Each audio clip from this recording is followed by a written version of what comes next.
Un frère, un ami, un papa, un mari, un fils. Il était sioniste jusqu'au bout des ongles. Un sourire collé à son visage. Une bonne humeur qui le caractérisait sans jamais faillir. Un ange. Roni Ganizat, avec 2 N, parce qu'il y tenait. 36 ans, mari de Shoshana, père de 3 enfants, originaire de Givat Shmuel et enfant de la communauté juive de Marseille, est tombé au combat dans la nuit de mercredi à jeudi au sud Liban. Très actif au Bnei Akiva, il a fait son alia à 18 ans, juste après avoir obtenu son bac. Il laisse derrière lui ses parents, ses 3 frères et sa sœur, mais aussi tous ceux qui lui ont été proches dans la peine. Je vous propose d'écouter Raphaël, le frère de Roni, lors de ses obsèques. Je peux pas croire ce qui t'arrive. Des fois, j'ai rencontré des gens dans la rue.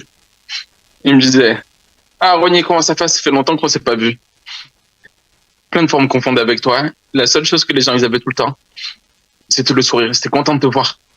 Je leur disais « Non, moi, je suis pas Roni, je suis juste Raphaël. Roni, il est à côté. Il est plus beau que moi. Il est plus intelligent. Je suis juste dans son ombre. » Ça a tout le temps été comme ça. Peu importe que j'étais plus petit, c'était tout le temps derrière. Tu m'as poussé à faire. Tu n'avais pas besoin de dire beaucoup de choses pour que tu me fasses faire des choses. Il suffisait que je te vois, que je te parle.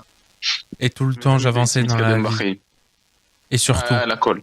Jean-Michel Amselem, président de la synagogue Or Aviv, nous parle de lui dans sa jeunesse lorsqu'il était encore à Marseille.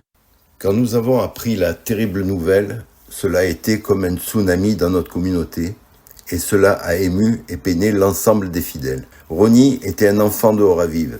On l'a vu grandir, on l'a vu s'investir pour le Bnei Akiva. On a admiré son sionisme et son désir de s'installer en Israël, ce qu'il a fait dès la fin de son lycée. Il avait un amour incommensurable pour Israël et il a été volontaire pour aller défendre son pays en tant que réserviste. Je pense à sa femme Shoshana et à ses 3 enfants et je pense aussi à ses frères et sa sœur, mais surtout à ses parents Jean-Jacques et Eliette. Et là où ils habitent à Givat Shmuel, c'est Roni qui s'occupait de son père qui est en fauteuil roulant et il a mené tous les samedis à la synagogue. Depuis le 7 octobre 2023, nous avons été peinés d'entendre des soldats tomber au combat. Mais quand on connaît particulièrement celui qui vient de nous quitter et que l'on connaît son parcours exceptionnel de gentillesse, de serviabilité et de Emet en Torah, nous sommes anéantis. C'est vrai, on doit dire Barour Dayana Emet, mais surtout, on demande à Roni d'intercéder auprès de Hachem pour nous amener la délivrance et la paix. Amos Mazouz, un ami d'enfance, un complice de toujours, nous raconte qui était Roni Ganizat pour lui. Roni, il n'y en a pas 2. Voilà, Roni Ganizat, il n'y en a pas 2. C'était une personne qui était très proche de moi depuis l'âge de 6-7 ans et avec qui on a grandi, avec qui on a souri, avec qui on a fait des bêtises, avec qui on a tout fait ensemble. On a remonté le Bnei Akiva. Il est parti en Israël 1 an avant moi, je l'ai rejoint après.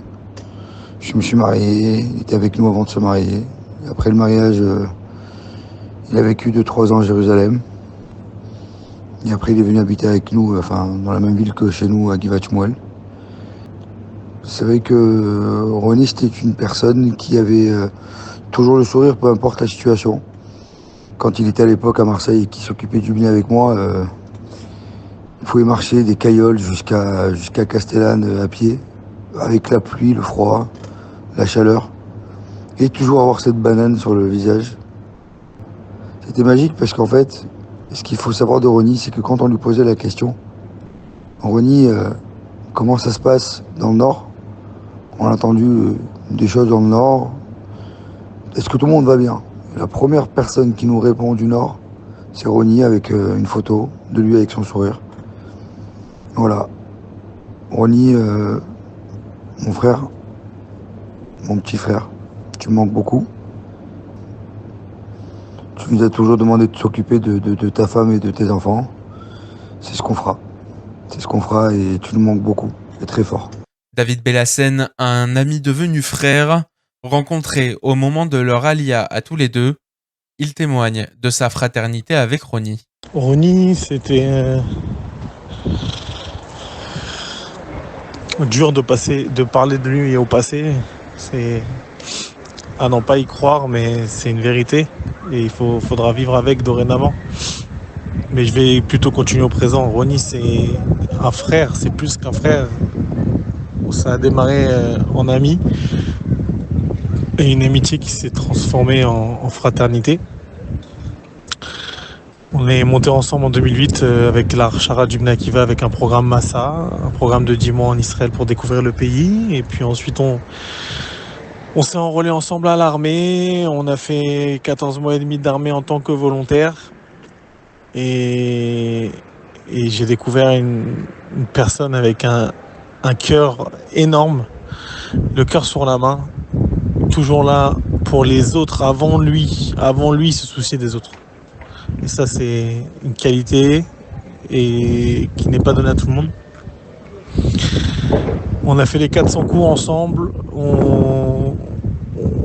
Il y a une période où on était vraiment pendant l'Arshara, pendant les 10 mois, on était tout le temps ensemble, les 400 coups ensemble. Ensuite, après l'armée, moi je suis parti un peu en France, en Shlichut au Bnei Akiva, je suis revenu. On a pu prendre ensemble des bacs bleu-blanc, prendre des groupes de la Chavaya israélite de l'agent juive, notamment le bac bleu-blanc. Et on a pu faire des hadrachot ensemble, comme à la belle époque du Bnei Akiva. Il faut savoir que Ronnie a grandi au Bnei Akiva et moi-même. Lui a grandi à Marseille, moi j'ai grandi en banlieue parisienne. Mais on a eu le même parcours, on était Khanir, Madrich, Rakaz et Shlichim aussi. Et voilà. Et aujourd'hui c'est un frère qui nous quitte trop tôt en héros. Mais quel héroïsme! Pour nous permettre à nous de pouvoir dormir tranquille la nuit et que nos enfants puissent grandir et s'épanouir en Israël. Ça va être dur sans lui, mais il va falloir l'accepter.